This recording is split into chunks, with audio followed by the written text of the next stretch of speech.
নির্যাতিত, অবহেলিত, নিঃসন্তান বৃদ্ধ মায়েদের বাবাদের এখানে ফিরে লালন পালন করা হয়।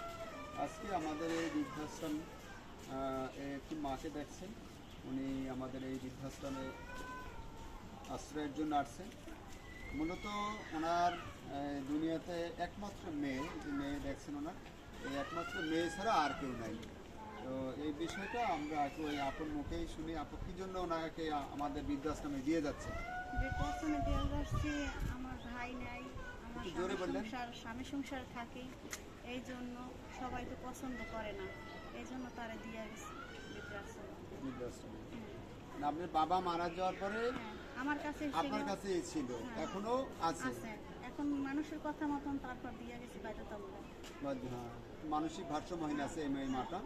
আর ওনার ছেলে নাই, এই মায়ের যে ছেলে নাই, একমাত্র মেয়ে, ওনার স্বামীও মারা গেছে।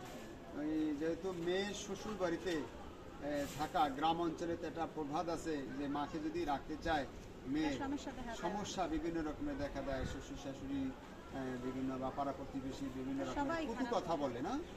এই একটা বিষয়ের জন্য আজকে মা যেহেতু মানসিক ভারসাম্যহীন, কোনো উপায় না পেয়ে আমাদের এই বৃদ্ধাশ্রমে রাখছি।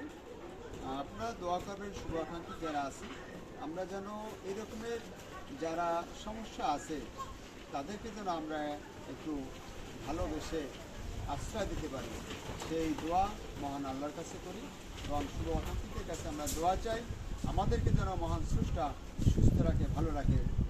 সেই দোয়া রেখে আমাদের যারা শুভাকাঙ্ক্ষী আছেন তাদের জন্য আমরা দোয়া করি, আল্লাহ যেন আপনাদেরকে ভালো রাখে, আমাদের জন্য যেন দোয়া করার মতন আপনাদের দোয়া আমাদের কাজে আসে, সেই কামনা রেখে ছোট্ট একটু ভিডিও থেকে বিদায় নিচ্ছি। আমি মোহাম্মদ শাখাওয়াত হোসেন, এই বৃদ্ধাশ্রমটির প্রতিষ্ঠাতা এবং পরিচালক। সবাই ভালো থাকবেন। আসসালামু আলাইকুম রহমতুল্লাহ। আমার একটু সাইনবোর্ডটা দেখাই দেন বৃদ্ধাশ্রমের। এইটি হলো আমাদের বৃদ্ধাশ্রমের মূল ভবন।